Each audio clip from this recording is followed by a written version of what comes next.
জনাব জনাব সিয়াম মনোহর সাহেব এখনই তার চাকরি পেশ করবেন। জনাবকে তার চাকরি পেশ করার জন্য সবুরে অনুরোধ জানাচ্ছি।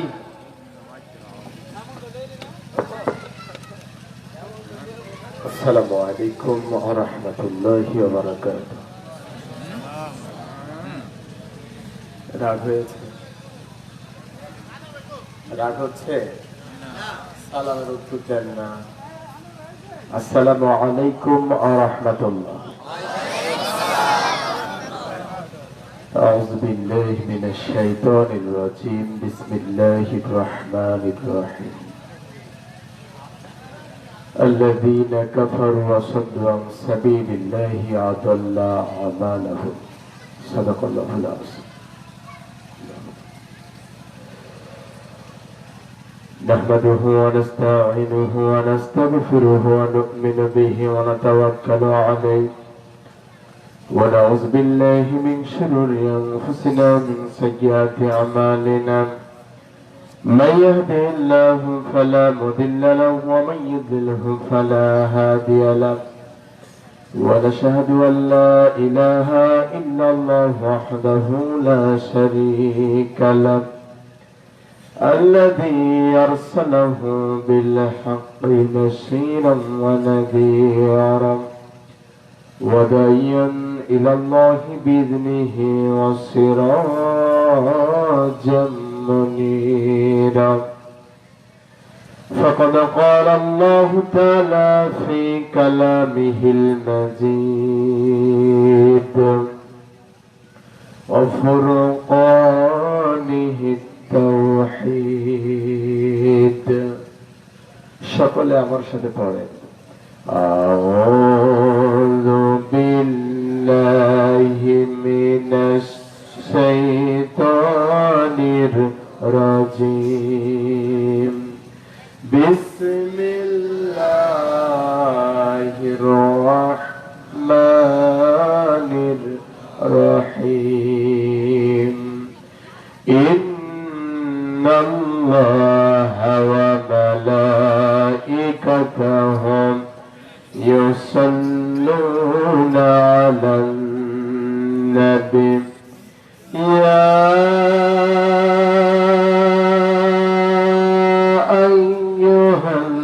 আইয়ুহাল্লাযীনা আমানু সাল্লু আলাইহি ওয়া সাল্লিমু তাসলিমা। আল্লাহুম্মা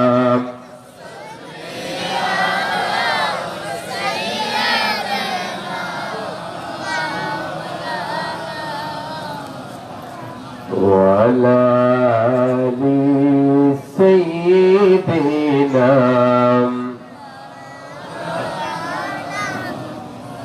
হাজার ব্যথা বেদনার পরে ফিরে আসনি তুমি আপন ঘরে। দিনের আলো তুমি ছড়িয়ে দিতে চলে গেলে মদিনায় মক্কা ছেড়ে। হে রাসূল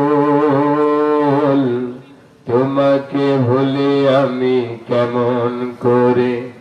হে রাসূল তোমাকে ভুলে আমি কেমন করে। আল্লাহুম্মা সাল্লি আলা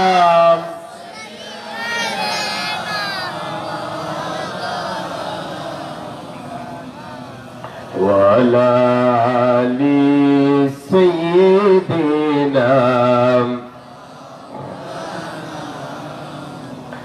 খেনা খেয়ে দিন প্রচারের কাজে নিজেকে দিয়েছ বিলিয়ে।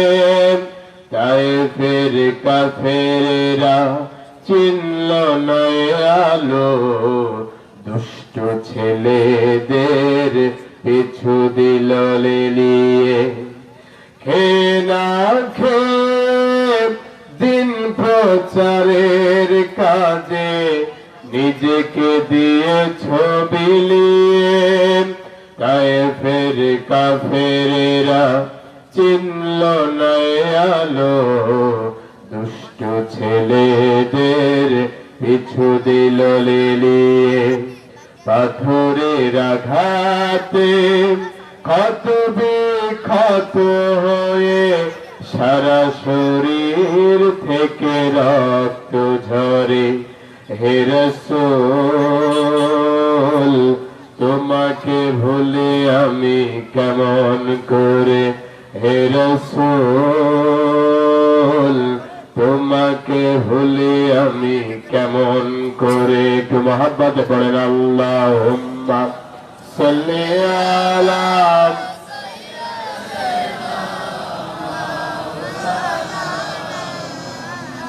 ওয়া আলা আলি সাইয়্যিদিনা।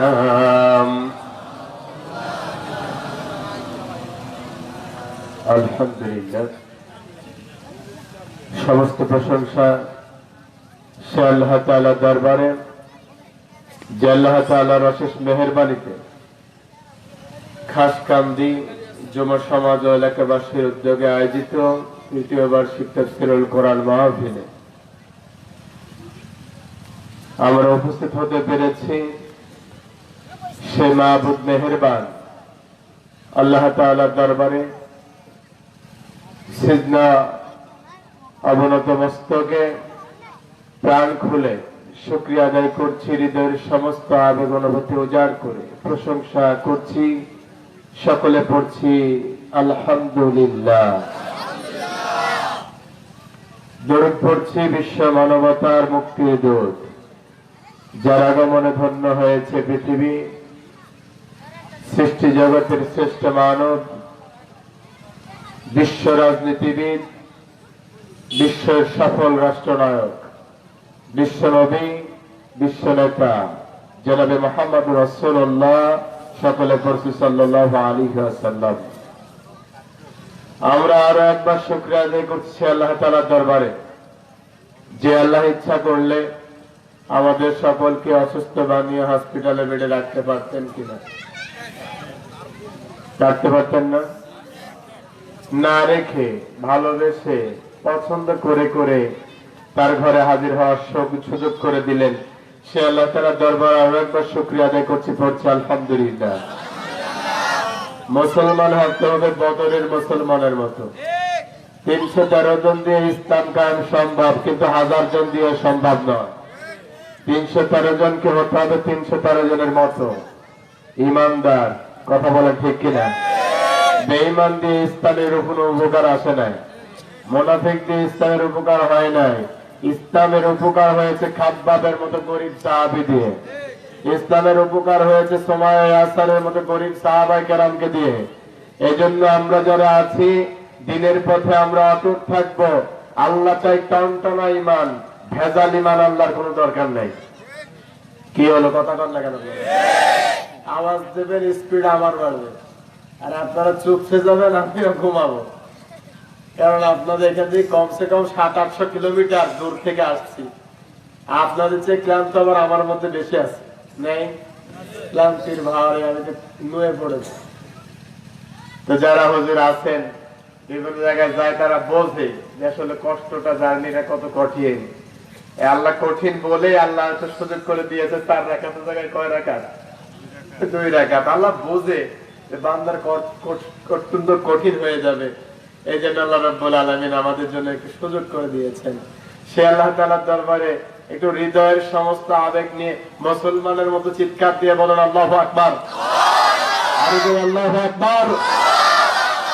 ইমানদার ইমানের দাবিতে সামনের দিকে এগাবে, বাতিলের কাছে মাথা নত করবে না। কারণ ইমানদার জানে ইমানের পথটা হলো কণ্টকাকীর্ণময় দুর্গম বন্ধুর। এ পথের বাকি বাকি আছে মামলা, হামলা, কেস, কপাটি, জুলুম আর নির্যাতন। এই পথে পা বাড়িয়েছে যারা, জেলখানার অন্ধপ্রকোষ্ঠে ঢুকে ঢুকে মরেছে তারা। এই পথে পা বাড়িয়েছে যারা, ফাঁসির কাছে। ইমানের দাবিতে বিশ্বাসী ইমানদার, যে ইমানদার ফজরে, জোহরে, আসরে, মাগরিবের সাথে আমার আল্লাহর কাছে তার মাথাটা নত করেছে, ওই ইমানদার জীবনের স্বপ্ন আশা উৎসর্গ করতে পারে, জেলখানায় যেতে পারে, ফাঁসির কঞ্চে ঘুরতে পারে, ভূমিকা বিধবা করতে পারে, সন্তানগুলোকে এতিম করতে পারে, জীবনের স্বপ্ন আশা উৎসর্গ করে বাতিলের রোষানোর উপরে জীবনটা বিলিয়ে দিতে পারে, কিন্তু বাতিলের কাছে জীবন যাবে, মাথা নত করতে পারে না। কথা বলেন ঠিক কিনা?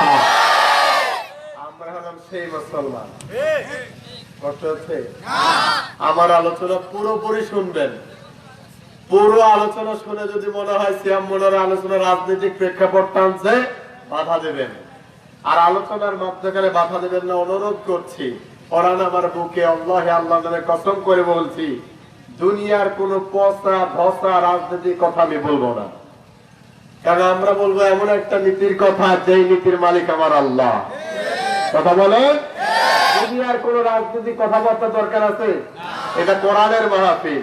আমার কথা হবে কোরআন নিয়ে, আমার কথা হবে রাসূল নিয়ে, আমার কথা হবে সাহাবায়ে কেরামের আদর্শ নিয়ে। কাউকে নেড়ে কথা বলা হবে না।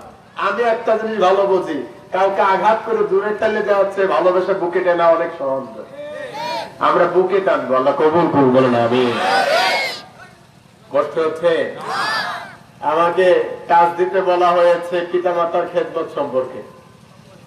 তো আপনারা যদি একটু ধৈর্য নিয়ে শোনেন আর আমাকে যদি একটু সুযোগ করে দেন, তাহলে ইনশাআল্লাহ আমি ওদিকে কাজ দেব, যদি আপনাদের কষ্ট না হয়ে যায়। কারণ আজকে পিতামাতার খেদমত করে এরকম ছেলে সমাজে কমই আছে। সেই বিষয়টা নিয়েও কথা বলবো। আপনারা কষ্ট পাচ্ছেন না তো?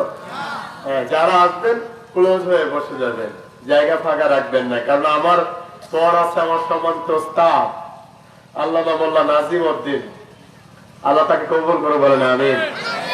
আর দীর্ঘজীবী করে, বলেন আমিন। ইসলামের জন্য আরো দীর্ঘজীবী করে আল্লাহ তাকে হক কথাগুলো বলার তৌফিক দান করে, বলেন আমিন। যারা এভাবে কথা বলছে আমরা সবার জন্য দোয়া করব। শুরুতে একটা ভুল ধারণা ভেঙে দিতে চাচ্ছি। আমাদের মধ্যে বিভিন্ন দলের মানুষ আমরা আছি এখানে।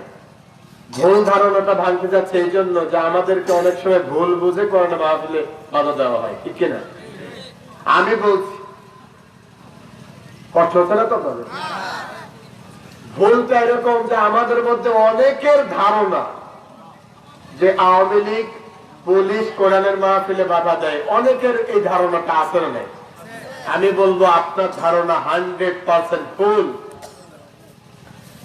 আপনার ধারণা 100% ভুল। আমি বলছি, আমি সিয়াম মনোয়ার বলছি, কোরআনের মাহফিলে আওয়ামী লীগ বা পুলিশ বাধা দেয় না। কোরআনের মাহফিলে বাধা দেয় আমার মতো টুপিওয়ালা দাড়িওয়ালা এক শ্রেণীর মুনাফিক ব্যবসায়ীরা। কথা ঠিক আছে? ক্লিয়ার? এবার আসুন আমরা সামনের দিকে যাই। আমি তেলাওয়াত করেছি সূরা মুহাম্মদ। কোন সূরা? আওয়াজ না দিলে তো হবে না। মোল্লা নাজিম ভাইয়ের মাহফিলের শ্রোতা মানে একেবারে 100% সহি হওয়া লাগবে। আমি তো নতুন, ওনারা তো এই এলাকায় পুরাতন। আওয়াজ দিয়েন। মনে করবেন বক্তা আলোচনা করা না, বক্তাকে আলোচনা করিয়ে নিতে হয়। বাবা ঠিক আছে, এটা বাস্তবতা। কোন সূরা জানো? আয়াত নাম্বার 1। আয়াত নাম্বার 1। এইগুলো একটু উঁচু দেবেন, কোরআনটা নিচে হয়ে যায়, এই জন্য ধরে রাখছি। তো সূরা মুহাম্মদ আয়াত নাম্বার কত? আল্লাহ রাব্বুল আলামিন ডেকে বলেন, আল্লাযিনা কাফারু, যারা কাফের, ওয়াসাদ্দু আন, বাধা প্রদান করেছে, সাবিলিল্লাহ, আল্লাহর পথে, আদাল্লা আমালাহুম, আল্লাহ তাদের আমলগুলোকে ধূলিসাৎ করে দেবে। সুবহানাল্লাহ বলেন। যারা কোরআনের পথে বাধা দেবে, আল্লাহর পথে বাধা দেবে, আল্লাহ তাদের কি করবে? ধূলিসাৎ করে দেবে। অপর পৃষ্ঠে যারা কোরআনের পথের প্রতীক হয়ে যাবে, আমার আল্লাহ বলেন আমি আমার গোলামদের মান সম্মান ইজ্জত বাড়িয়ে দেব। সুবহানাল্লাহ। আমার এই ছোট্ট আয়াতটুকের ভিতরে আপনারা যত কথা চান সব কথার মধ্যে ঢোকানো আছে। সুবহানাল্লাহ বলেন। কারণ আল্লাহর এক একটা শব্দ মানে বিশাল। এক একটা শব্দ কি বিশাল। এই জন্য আমরা কোরআন থেকে কথা বলেই তো শেষ করতে পারবো না, দুনিয়াবি কথা কখন বলবো। আল্লাহ আমাদের কবুল করুক, বলে না আমি। কষ্ট হচ্ছে আপনাদের মনে হয়? আমি যেন কোনো প্রাণ পাচ্ছি না। আমার তো ঠান্ডা লেগেছে, আপনাদের কোনো প্রাণ, মাহফিলে যে প্রাণ থাকে, প্রাণটা পাচ্ছি না।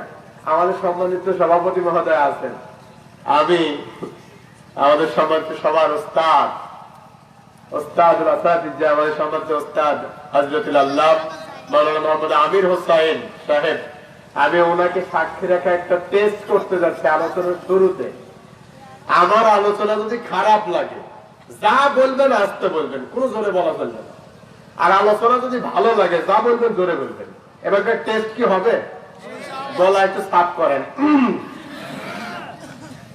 মনে করেন সাপোজ এখন আমার আলোচনা ভালো লাগছে না, ভালো না লাগা মুহূর্তে পড়েন আল্লাহু আকবার।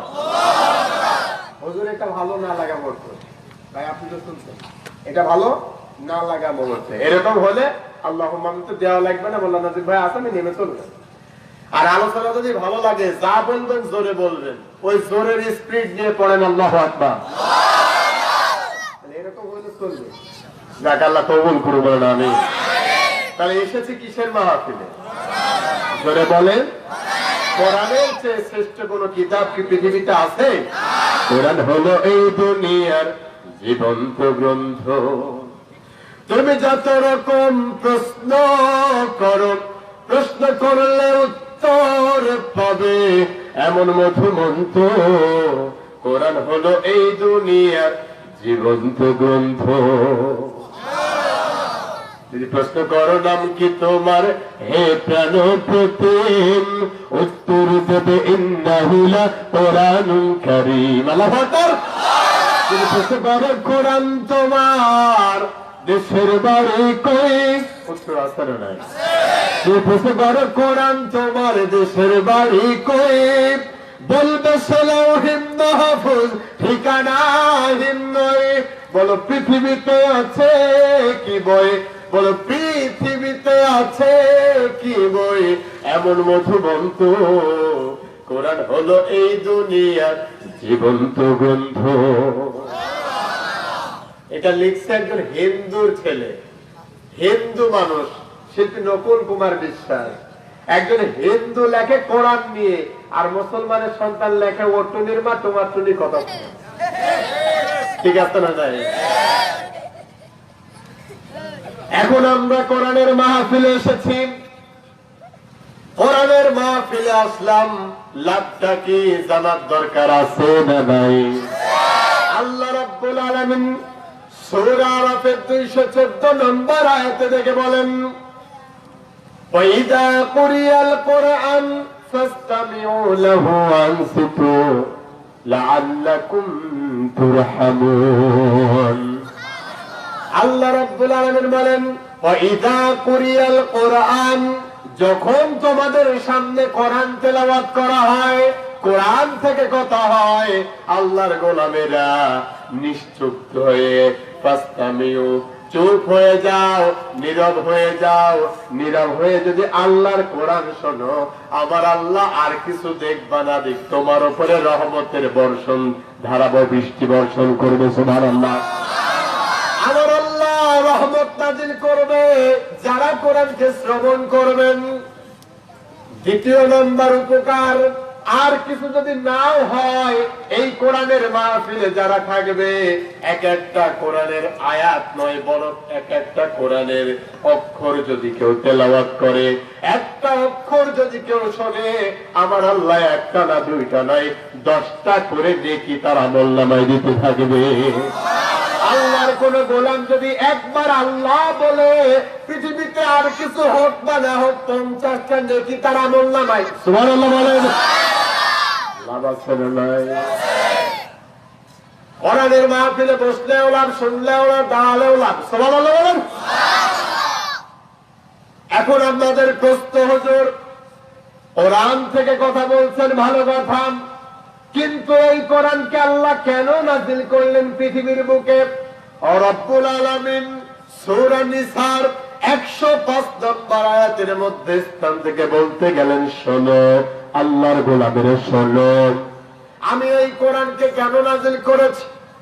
লিতাহকুমা বাইনান নাসি বিমা আরাকাল্লাহ, কেবলমাত্র অন্যায়, অবিচার, জুলুম আর নির্যাতনের নিকষ কালো আদারকে দূরে ফেলে দিয়ে অজস্র অনাহারে পড়ে থাকা, জীর্ণ বস্ত্রহারা, ফুটপথে পড়ে থাকা আমার ওই মায়ের মুখে এক ফালি হাসি ফোটানোর জন্য দরবারে ইলাহি থেকে কোরআন আমি আল্লাহ নাযিল করেছি।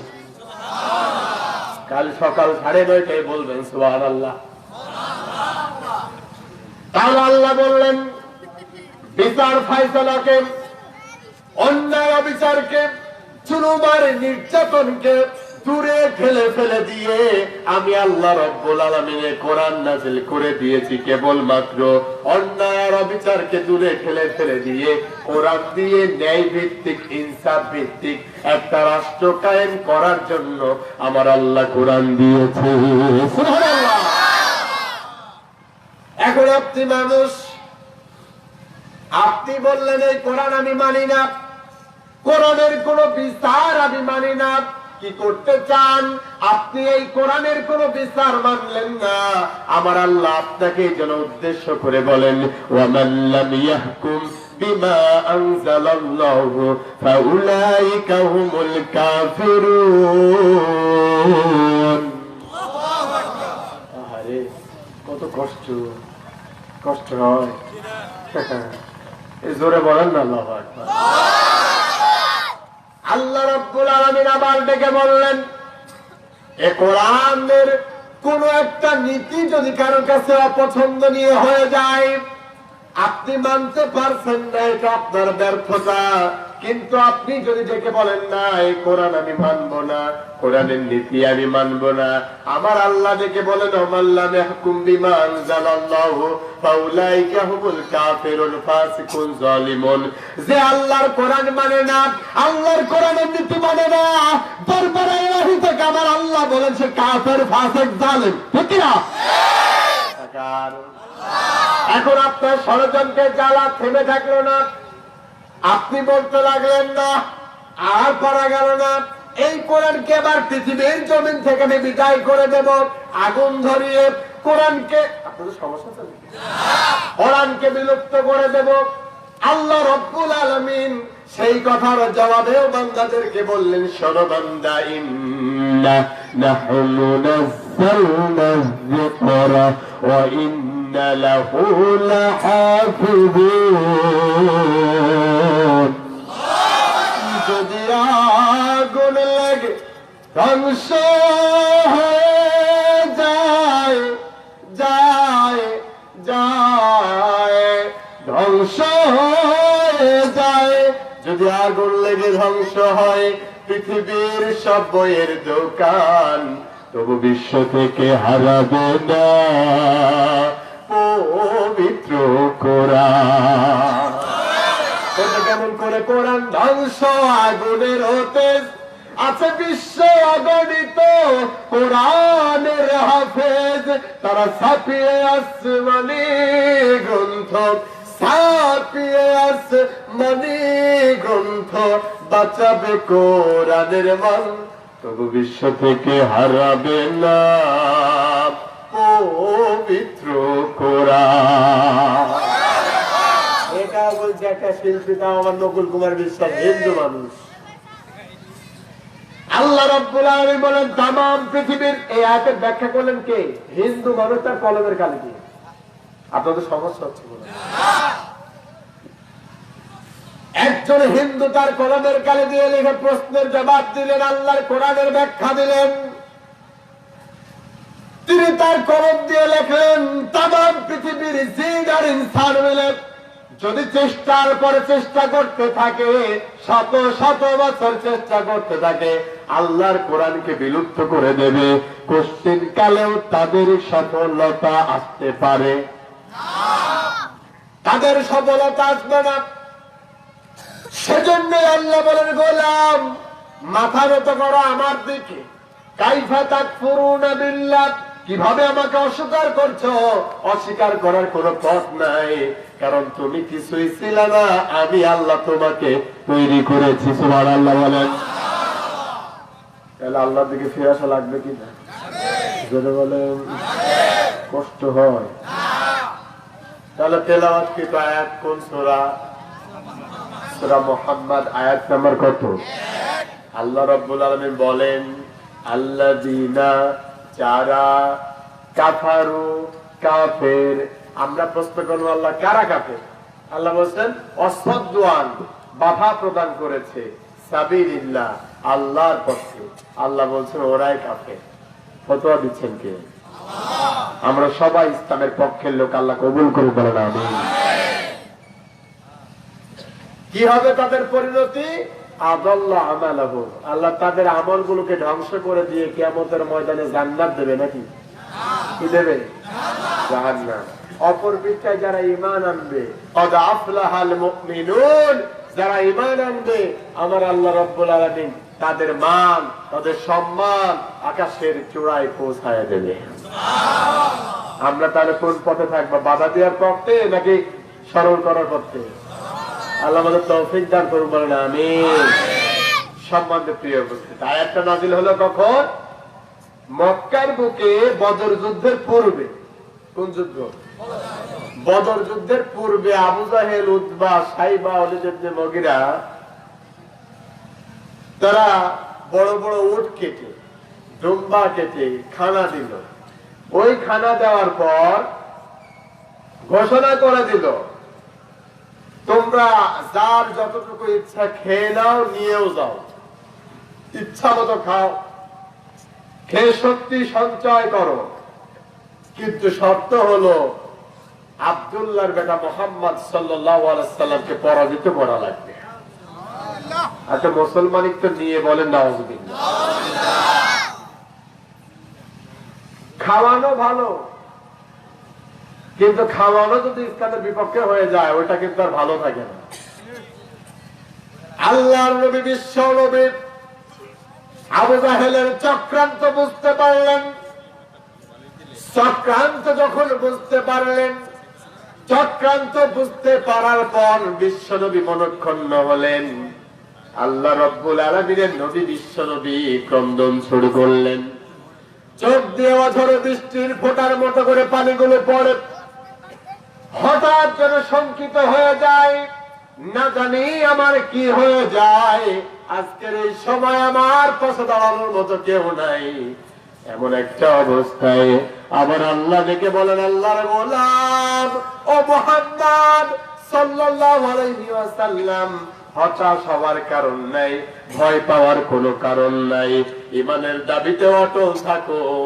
আবু জাহেলের সমস্ত চক্রান্ত আমি আল্লাহ ধূলিসাৎ করে দেব। সুবহানাল্লাহ বলেন।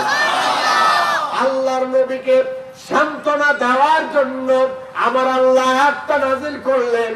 এখন বলেন তো বিশ্বনবীর আর কি ভয় পাওয়ার কারণ আছে? বিশ্বনবী এখন কি নরমাল, কোন সমস্যা স্বাভাবিক। এই হলো আয়াত নাযিল হওয়ার প্রেক্ষাপট। এখন প্রশ্ন, হুজুর এত আয়াত থাকতে আপনি ওই বাধাটা ধরা আয়াত করছেন কেন? এই বাধাটা এখন কিছু সমাজে আছে, মাজার পূজারীরা দেয়, ওই সময় কি দিত নাকি? আমি বলতে ভাই ওই সময়ও আল্লাহর কোরআনে বাধা ছিল। কথা বলে না কেন? আল্লাহ পাক রব্বুল আলামিন ওই কথাটাই যেন মুমিনদেরকে বলছেন, وقال الذين كفروا لا تسمعوا لهذا القرآن والغوا فيه لعلكم تغلبون। আমার আল্লাহ রব্বুল আলামিন দেখে বলেন গোলাম ওই সময় আবু জাহেল, উতবা, সাইবা, ওলীদ ইবনে মুগীরা সহ সকলেই মিলে সিদ্ধান্ত নিয়েছিল আল্লাহর কোরআনকে নিষিদ্ধ করার কথা। বলেন ঠিক কি না? বিশ্বনবী কোরআন তেলাওয়াত করত, ওরা চারিপাশে যে শুনতো, আমরা সবাই জানি ঘটনাটা। ঘটনা বলার মূল প্রেক্ষাপট আমার দিকে যাওয়ার দরকার নাই, কিন্তু শিক্ষার জন্য বলছি। তারা প্রথম দিন গেল তেলাওয়াত শুনে বেরিয়ে আসতে গিয়ে একজনের সাথে কি লাগলো, আরেকজনের ধাক্কা। ডেকে বললো ব্যাপার কি, তোমরা কেন কেন আর আসবো না, চলো এখান থেকে চলে যায়। পরের দিন আবার ছোট নেতাদের টেনশন হলো যে আবু জাহেল যেহেতু বলেছে আবু জাহেল তো যাবে না, সুতরাং আজকে আমরা ছোট নেতা আমি যাব। তিনজনের চিন্তায় এক, কিন্তু একজন জানে না অপরজনের খবর। এভাবেই দিনটা চলে যায়। সূর্য যখন অস্তমিত গেল, আবু জাহেলের চিন্তা হলো এই যে আমি নিষেধ করেছি, আমার নিষেধাজ্ঞাকে উপেক্ষা করে যেতে পারে এরকম করুন বাবার এটা নাই। আবু জাহেল আবার ডেকে ডেকে নিজেকে নিজেই যেন বলে, ওই তিনজন যেহেতু যাবে না আমি যাব, আমি যে আমার প্রিয় ভাতিজা মুহাম্মাদের সুন্দর কণ্ঠের তেলাওয়াতে মগ্ন হয়ে যাব। সুবহানাল্লাহ বলেন। চারজনের একই চিন্তা আবার গেল। ফিরে আসার সময় আবার ধাক্কা লেগে যায়। আবু জাহেল দেখে বলো ব্যাপার কিছু রাখেন। এবার এই তিনজন দেখে বলো আবু জাহেল নেতাগিরি চলে, কিন্তু মাঝবাড়ি সব জায়গায় চলে না। তুমি যে কালকে নিষেধ করলা, তুমি আসলা না, আজকে তুমি আসছো, আমরা আসছি অপরাধে, তুমি আসলা না। আবু জাহেল দেখে বলো শোন, যদিও বাধা দি তারপরেও আমার ভাতিজা মুহাম্মাদের তেলাওয়াত এত সুন্দর লাগে, এটা মনে হয় দুনিয়ার কোন মানুষের তেলাওয়াত নয়। আমি বিশ্বাস করে ফেলেছি এটা অবশ্যই আমার আল্লাহর কিতাব। তারাও কিন্তু জানতো আল্লাহ একজন আছে কিনা। আল্লাহ পাক রব্বুল আলামিন সূরা আনকাবুতের 61 নম্বর আয়াতে এই কথাটাই উল্লেখ করছেন, ওয়ালা ইন সাআলতাহুম মান খালাকাস সামাওয়াতি ওয়াল আরদা ওয়াসাখখারাশ শামসা ওয়াল কমার লা ইয়াকুলুন্নাল্লাহ। আল্লাহ রাব্বুল আলামিন বলেন, নবী ও নবী, আপনি যদি ওদেরকে প্রশ্ন করেন, ওয়ালা ইন সাআলতাহুম মান খালাকাস সামাওয়াতি ওয়াল আরদ, এই বিশাল আকাশ, বিস্তীর্ণ জমিন, ওই নভমণ্ডল, এই ভূমণ্ডল কে সৃষ্টি করেছে, নির্দ্বিধায় ওই কাফেররা প্রশ্নের উত্তরে বলে দেবে লা ইয়াকুলুন্নাল্লাহ, সবকিছু সৃষ্টি করেছে আমার আল্লাহ। তাহলে ওরাও জানতো আল্লাহ একজন। আবু জাহেল বলল থাক, যেহেতু সুন্দর কণ্ঠ ছেড়ে থাকার উপায় নাই, তবে আজকে শপথ নাও, আর কোরআন শুনতে যাব না। এই শপথ নিয়ে তারা 4 জন মিলে শপথ নিলেন, কোরআন শুনতে তো যাবই না, বরং যেখানে কোরআনে বাধা দেওয়ার মতো সুযোগ হয়, যেখানে কোরআন তেলাওয়াত হবে, অলগাউ ফিহি লাআল্লাকুম তাগলিবুন, যেখানে এই কোরআনের আলোচনা হবে, কোরআন তেলাওয়াত হবে, ওখানেই তোমরা ফাসাদ, ফিতনা আর হট্টগোল বাঁধিয়ে দাও। এই নীতি নির্ধারণ করে দিলেন কে? আল্লাহ। এই নীতি নির্ধারণ করে দিলেন আবু জাহেল। ঠিক আছে, এই নীতি নির্ধারণ করে দিলেন আবু জাহেল। আল্লাহ বলে দিলেন সূরা হামিম সিজদাতে, ওয়াকালাল্লাযিনা কাফারু, কাফেররা বলেছিল লা তাসমাউ লিহাযাল কোরআন, কোরআন শোনা যাবে না, ওয়ালগাউ ফিহি লাআল্লাকুম তাগলিবুন, যেখানে কোরআনের আলোচনা হয়, কোরআন তেলাওয়াত হয়, ওইখানে তোমরা বাধা প্রদান করো। নাউযুবিল্লাহ বলেন। সেই ধারা একইভাবে অতিবাহিত হচ্ছে কি হচ্ছে না? কথা বলেন। শীত লাগে? তাহলে কিয়ামত পর্যন্ত আয়াতটা ফিউচারের জন্য আল্লাহ দিলেন। আল্লাহ থেকে বললেন, বান্দা আবু জাহেল থাকবে না, কিন্তু আবু জাহেলের পেতাকটা কিয়ামত পর্যন্ত থাকবে। বিশ্বনবী থাকবে না, বিশ্বনবীর উম্মত কিয়ামত পর্যন্ত থাকবে। একটা জিনিস মাথায় রাখো, মূসা আর ফেরাউনের দাওয়াত কখনো একরকম হতে পারে না। কথা বল না কেন? নমরুদ আর ইব্রাহিম কখনো এক কাতারে দাঁড়ায় নাই। কিয়ামত পর্যন্ত ইসলামপন্থীরা আর বেঈমানরা কখনো এক কাতারে দাঁড়ায় নাই। কথা বলেন ঠিক কিনা? ইমানের পথ যারা অতিবাহিত করেছে, তাদেরকে রক্ত ঝরাতে হয়েছে, দান মোবারক শহীদ করতে হয়েছে, শহীদের সেই সেবা পান করে আল্লাহর জান্নাতে হতে হয়েছে। কথা বলেন ঠিক কিনা? যেতে হবে ওই পথে। তাহলে কোরআনের পথে বাধা আজকে আছে, এই নয়, কিয়ামত পর্যন্ত থেকে যাবে, আগেও ছিল। কথা বলেন ঠিক কিনা? কষ্ট হচ্ছে আপনাদের? কথা বলে কি পিছনে কথা বলেন কে? কথা বলে সামনে আসবেন। কষ্ট হচ্ছে আপনাদের না? কষ্ট হওয়ার কিছুই নাই। আমি তো শুধু গোছানোর জন্য এসেছি। কিয়ামত পর্যন্ত বাধাটা অতিবাহিত হতে থাকে। বিশ্বনবী আমার কোরআনের ঝান্ডাবাহী মুজাহিদ হিসেবে দায়িত্ব পালন করছে। অপরদিকে আবু জাহেল ঘোষণা দিল কোরআন তেলাওয়াত করা যাবে না। এখন আমার প্রশ্ন, কোরআন তেলাওয়াতে বাধা দেওয়ার দরকার কি? তাফসিরে একাধিক সমস্যা নেই, ঠিক না? তেলাওয়াতে বাধা দেওয়ার দরকার কি? ঢাকা টাঙ্গাইল, আমাদের টাঙ্গাইল একটা মসজিদে, নামটা ভুলে গেলাম মসজিদটা, আজকে দিয়ে 13 বছর ধারাবাহিক ভাবে কোরআন তেলাওয়াত হচ্ছে। আলহামদুলিল্লাহ বলেন। আজ পর্যন্ত একটা ভিক্ষুক বলে না তেলাওয়াত বন্ধ কর। বাধা দেওয়া তো দূরের কথা, কেন বলে না? অথচ মক্কার মুখে তেলাওয়াত করতেই বাধা। কারণটা কি জানেন? আরবি। এই কোরআনের ভাষাটা কি? বিশ্বনবীর ভাষা কি? আবু জাহেলের ভাষা কি? এই জন্য কোরআনের ভাষা আরবি, আবু জাহেলের ভাষা আরবি। আমাদের মতো তাফসীর করে ব্যাখ্যা করার দরকার নেই না। ও পড়লেই বুঝতে পারে না আমাকেই বলছে, ঠিক না? পড়লেই বুঝতে পারে, আমাকেই মনে হয় বলছে। তোতা পাখি তো চেনে, তোতা পাখি কথা বলতে পারে না? তোতা পাখি কথা বলতে, তোতা পাখিকে কাক এসে জিজ্ঞেস করে, তোতা পাখি তুমি এই জেলখানায় বন্দি কেন, এরকম খাঁচায় বন্দি কেন, তুমি কত সুন্দর কথা বলো। তোতা পাখি এবার আস্তে করে ডেকে বলছে, ভাই আমার অপরাধী হলেই কথা বলা। আমি কথা বলতে পারি, মানুষ আমাকে ধরে নিয়ে এসে কিনে নিয়ে এসে খাঁচার মধ্যে আটকায় রাখার কথা শোনে। আমার অপরাধ কি?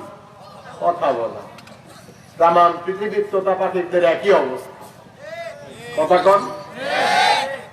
সম্মানিত প্রিয় বন্ধুগণ আমার, ধারাবাহিক ভাবে আবু জাহেল ঘোষণা দিল তেলাওয়াত আর হতে দেওয়া হবে না। ও ভাই সাউন্ড একটু দেন। বললেন আপনি ভাই দেবেন, আমি জানি, আমাকে একটু দেন। ধারাবাহিক ভাবে ঘোষণা দিল কোরআন তেলাওয়াত হবে না, নিষেধাজ্ঞা জারি করে দিল। আল্লাহর নবী তার সাহাবায়ে কেরামকে নিয়ে বললেন, আমার প্রিয় সাহাবীরা, তোমরা তো শুনেছ আবু জাহেল আমার কোরআন তেলাওয়াত বন্ধ করে দিয়েছে। তোমাদের মধ্যে এমন কোন আল্লাহর গোলাম কি নাই যে আবু জাহেলের 144 ধারা ভেঙে দিয়ে আল্লাহর কোরআন তেলাওয়াত করতে পারে? সুবহানাল্লাহ বলেন। ছোট্ট সাহাবী আব্দুল্লাহ ইবনে মাসউদ দাঁড়িয়ে গেলেন। কোন সাহাবী? যে আব্দুল্লাহ ইবনে মাসউদের পা গুলো ছিল ছোট্ট ছাগলের পায়ের সমান সমান। সাহাবায়ে কেরাম আব্দুল্লাহ ইবনে মাসউদের পা দেখে হাসাহাসি করত। বিশ্বনবী ডেকে বললেন, আমার সাহাবীরা, আব্দুল্লাহ ইবনে মাসউদের পা দেখে তোমরা হাসাহাসি করো না। দুইটা গাড়ির পাল্লায়, গাড়ির এক পাল্লায় যদি আব্দুল্লাহ ইবনে মাসউদের দুইটা পা দেওয়া হয়, আর এক পাল্লায় যদি উহুদ পাহাড় দেওয়া হয়, উহুদ পাহাড়ের চেয়েও আব্দুল্লাহ ইবনে মাসউদের পায়ের ওজন আমার আল্লাহ বেশি করে দেবে। সেই আব্দুল্লাহ ইবনে মাসউদ দাঁড়িয়ে গেলেন, ডেকে বললেন, নবী আপনি আমাকে অনুমতি দেন, আমি তেলাওয়াত করব জীবনের মায়া ত্যাগ করে। আল্লাহু আকবার। তিনি যখন এই কথা বললেন, তেলাওয়াতের অনুমতি পাইলেন, তিনি চলে গেলেন কাবাঘরের ছায়ায়, তেলাওয়াত করতে লাগলেন, আর রহমান আল্লামাল কোরআন খালাকাল ইনসান। আল্লাহু আকবার বলেন। তেলাওয়াত করতে লাগলেন সূরা আর রহমান। লোকজনের ভিড় জমে গেল। ভিড় জমে কি জমে না? দুইটা জিনিসের প্রতি মানুষের আকর্ষণ বাড়ে, একটা হলো নিষিদ্ধ, আর একটা হলো নতুন। ঠিক আছে না? নাই এখন যেমন বাজারে একটা গেঞ্জি চলে, একটা টি শার্ট খুব বেশি চলছে বাজারে এখন, ওরা বাটপা না শুনবেন তো, মানে ওই গেঞ্জি এখন টি শার্টটার পিছনে লেখা আছে ওরে বাটপা, এখন টি শার্টের নামই হলো ওরে বাটপা। আমি ঢাকা শহরে ঢুকে দেখি যুবকদের পিছনে খালি লেখা ওরে বাটপা। মানে এদের রুচিটা কেমন বোঝেন, নিজে একটা জিনিস শরীরে দিয়েছে তা আবার নাম দিয়েছে ওরে বাটপা। খুব চলছে। তো নিষিদ্ধ থাকলে জিনিসের প্রতি কি আকর্ষণ বাড়ে। আবার যদি কোনো কিছু থেমে যায়, নতুন কিছু আবিষ্কার হয়, ওটার প্রতি মানুষ আকর্ষণ বাড়ে না? কুমিল্লা লাকসামের মিজানুর রহমান আজহারি মাহফিলে ভণ্ডরা মাজার পূজারীরা বাধা দিয়েছে। সর্বোচ্চ লোক হলে 2 লাখই হইতো। আমার মেহেরপুরে সোয়াডাঙ্গায় গিয়েছে 5 লক্ষের অধিক মানুষ হয়েছে। এই জন্য বলি, এক আজহারের মাহফিল বন্ধ করে ইসলামকে স্তব্ধ করে রাখা যাবে না। এক আমির হামদার মাহফিল বন্ধ করে ইসলামকে ঠেকিয়ে রাখা যাবে না।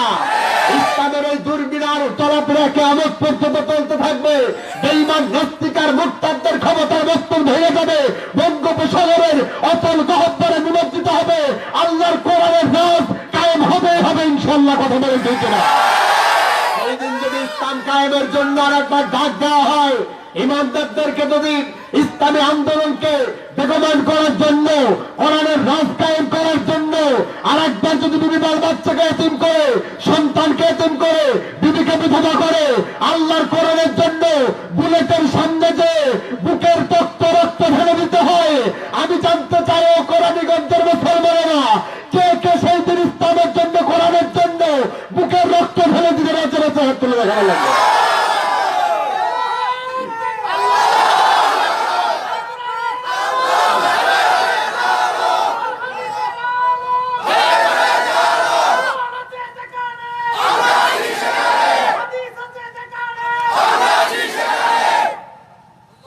গেল না ভাই, আমি একটু টেস্ট করে দেখলাম। মানে কিছু না হলে 1-1.5 ঘন্টা সংসার করা লাগবে। তো সংসারের সাথে যদি একটু উল্টাপাল্টা হয়, সংসারটা চলবে না। দেখলো না, ঠিকই আছে আলহামদুলিল্লাহ। কষ্ট হচ্ছে আপনাদের? আব্দুল্লাহ ইবনে মাসউদ এবার তেলাওয়াত করতে লাগলেন। দীর্ঘদিন কোরআনের তেলাওয়াত নাই। হঠাৎ করে কেউ যদি বুকে সাহস নিয়ে তেলাওয়াত করতে যায়, মানুষের ভিড় আছে না নাই? মানুষের ভিড় জমে গিয়েছে, মানুষের ভিড় জমে গিয়েছে। তেলাওয়াত শুনছে সবাই মন দিয়ে। হঠাৎ করে একজন ফোন দিল, হ্যালো আবু জাহেল, তুই কোথায়? ঠিক কিনা? আপনারা কেমন মনোযোগ দিয়ে শুনছেন বুঝতে পেরেছি। ওই সময় মোবাইল ছিল, ঠিক বললেন। আমরা হলাম হোসকে বাঙালি। হোসকে কি পেঁয়াজের ঝাঁজ এখনো আছে। জোহরের নামাজ পড়ে ঘুমাইলাম, আসরের আগে উঠে দেখি সব দৌড়ায়। আজকে দৌড়াস কেন? তোমরা তো হুজুর মানুষ, কিনে খাওয়া লাগে না, পরের বাড়ি পাওয়ার খাও, দেখো কার লবণের দাম বেড়ে গেছে। আমার এক আঙ্কেল টাঙ্গাইলের বাসা, র্যাবের সম্মানিত কর্মকর্তা, আমি ফোন দিলাম, বাপজি খবর কি গো? কি লবণের কি দাম বেড়েছে নাকি? আর বলে না বাপ, কোন বাটপার ফেসবুকে একটা স্ট্যাটাস দিয়েছে, মানুষ পাগল হয়ে গেছে। আমরা এরকম কিনা? বাসের আগা কাটা পানি খাইনি এরকম মুসলমান খুব কমই আছে। এখানে বাসের আগা কাটা পানি খাইনি। ও মা, বাসরে কি কোন আপনারা? অনেক আগে বলে যায়। আমাদের মূল সমস্যা হলো আমরা অতীত ইতিহাসকে তাড়াতাড়ি ভুলে যাই, আর এই জন্য আমাদের উপরে বিপদ আর মুসিবত নামে। কথা বলেন ঠিক কিনা?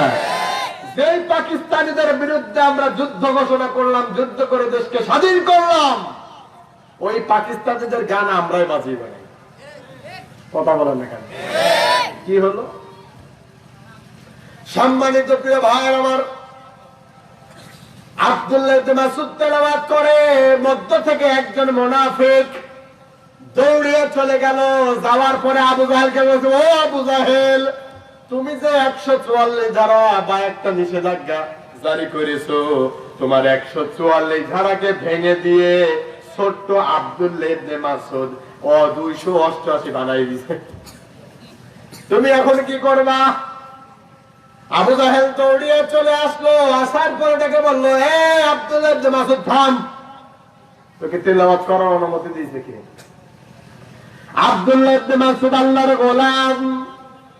তিনি ডেকে বললেন, দুনিয়ার কোন মানুষের পরোয়া আমি করি না, আমার হৃদয়ে কেবলমাত্র ভয় আমার আল্লাহর। আমার বিশ্ব নবী আমাকে হুকুম করেছে, আল্লাহ কর্তৃক অর্ডার, অনুমতি পেয়েছি তেলাওয়াত করার জন্য। আমি তেলাওয়াত করছি, দুনিয়ার কোন মানুষের অনুমতির প্রয়োজন আমি আশা করি না। এখনই আল্লাহু আকবার। মা বোনদের দৃষ্টি আকর্ষণ করছি, মা বোনদের দৃষ্টি আকর্ষণ করছি, আপনাদের প্যান্ডেলে জায়গা হচ্ছে না। যদি আপনাদের প্যান্ডেলটা বড় করা হয়েছে, আপনারা একটু সামনের দিকে গিয়ে বসেন, আর একজন বোনের জায়গা করে দেন। কিয়ামতের ময়দানে আল্লাহ আপনার জন্য জায়গা করে দেবেন ইনশাআল্লাহ। আল্লাহ কবুল করুন, বলেন আমিন। সম্মানিত প্রিয় ভাইয়েরা আমার, আবু জাহেলের এই প্রশ্নের জবাবে আব্দুল্লাহ ইবনে মাসউদ ডেকে বললেন, দুনিয়ার কোন মানুষের অনুমতি আমি চাই না, কেবলমাত্র বিশ্বনবী আমাকে অনুমতি দিয়েছে কোরআন তেলাওয়াত করার জন্য। বিশ্বনবীর প্রেমে আমি মাতোয়ারা হয়ে গিয়েছি, এই দুনিয়ার কাউকে আমি পরোয়া করি না। আল্লাহ রাব্বুল আলামিন এই কথাটাই স্পষ্ট করে বলে দিলেন, ওয়ালা তাহিনু ওয়ালা তাহজানু ওয়া আনতুমুল আলাউনা ইন কুনতুম মুমিনুন। আল্লাহ রাব্বুল আলামিন থেকে বলেন, ওয়ালা তাহিনু ওয়ালা তাহজানু, কোনো ভয় নাই, কোনো চিন্তা নাই।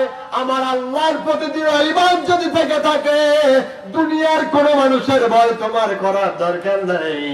আমি আল্লাহই তোমার বিজয় দান করব।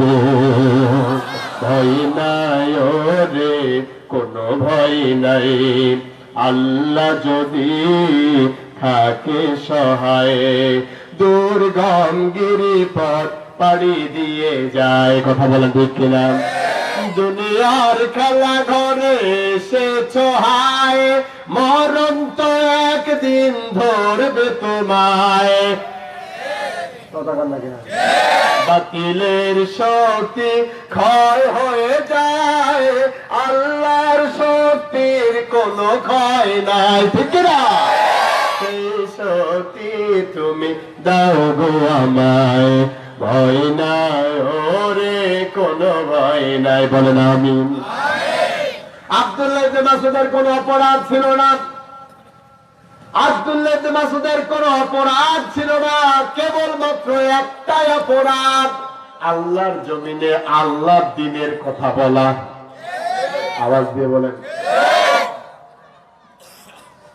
আজকে তামাম পৃথিবীর বুকে যত মুসলমান নির্যাতিত হচ্ছে, সকল মুসলিমের একটাই অপরাধ, ওরা বলেছে আমাদের রব আল্লাহ। ঠিক না? আল্লাহ বলছেন, আমানা কম মিনহুম ইল্লা আইয়ুমিনু বিল্লাহ।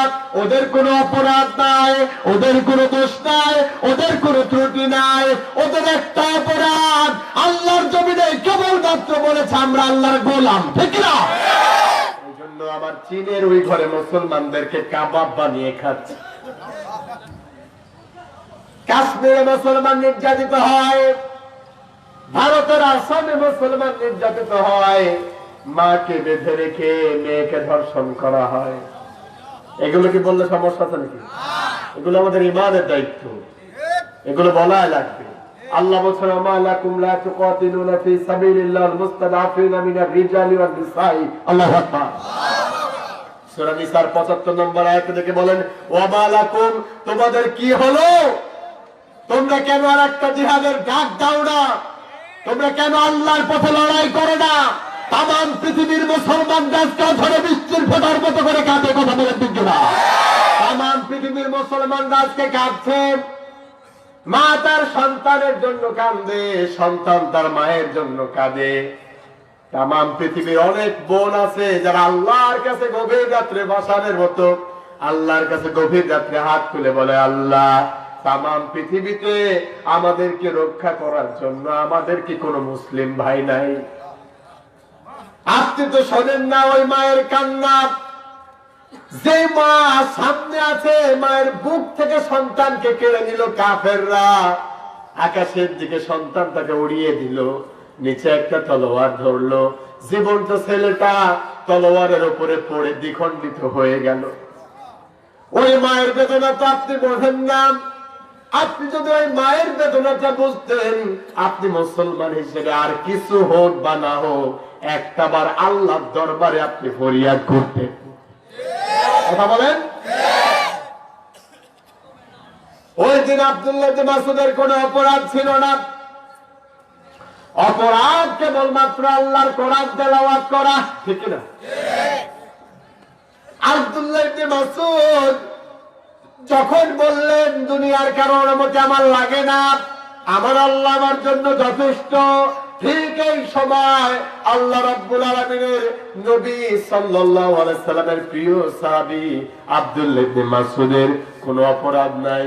এই ছোট্ট কথাটা বলার কারণে আবু জাহেল ডান হাত দিয়ে আব্দুল্লাহ ইবনে মাসউদের বাম কালের উপরে এত জোরে ধাক্কা মারলো, এত জোরে একটা থাপ্পড় মেরে দিল, আব্দুল্লাহ ইবনে মাসউদের বাম কালের পর্দাটা ফেটে দরদর করে রক্ত বের হতে লাগলো। অপরাধ কিন্তু কিছুই ছিল না। অপরাধ কি? কোরআন। আব্দুল্লাহ ইবনে মাসউদ বলল, শোন, আর কখনো যেন তেলাওয়াত করতে তোকে না দেখে, যদি তেলাওয়াত করিস খবর আছে।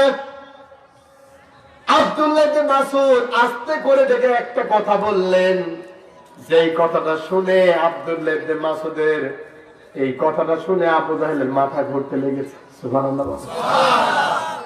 এমন একটা কথা বলছে গরিব মানুষ, নেতা সাহেব মাথা শেষ।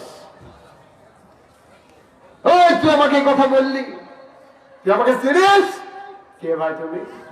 আমি অমক নেতার খালাতো ভাইয়ের ফুফাতো ছেলের নানির ছেলে। আপনি হিসাব করে কুল পাবেন না নেতা সাহেবের উনি কে হন, ঠিক কিনা? এই মঞ্চে আমি অনেক এমপি সাহেবকে পেয়েছি, আলহামদুলিল্লাহ। ওনারা পাশে থাকলে আলোচনা করে মজা হয়। আল্লাহ যেন বাংলার ইসলাম প্রিয় মানুষগুলোকে কবুল করবেন না। আমি ওঠার আগে একজন বলছে, হুজুর সরকারের বিরুদ্ধে যেন কথা বললেন। আরে ভাই, সরকারের বিরুদ্ধে কেন? সরকার যে কাজগুলো করছে, আপনি যদি নিজে মানুষ হন, আপনি যদি মনুষ্যত্ব বোধ থেকে আপনি প্রশংসা করবেন, দুর্নাম করবেন না।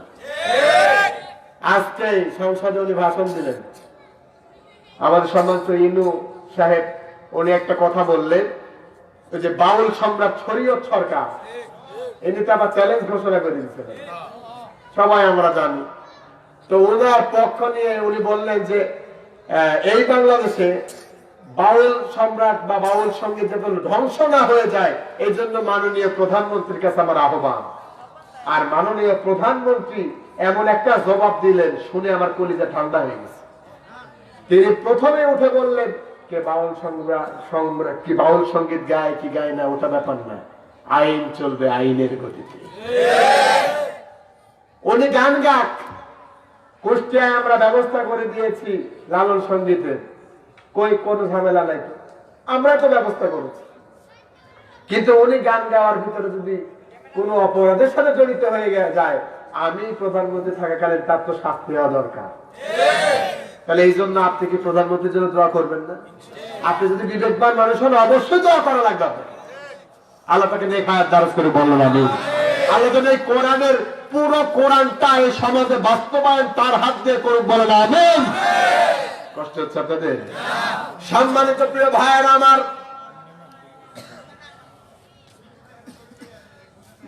আব্দুল্লাহ ইবনে মাসউদ এমন একটা কথা বললেন, আবু জাহেলের মাথা ঘুরে গিয়েছে। কি কথা বললো শোনার দরকার আছে না নাই?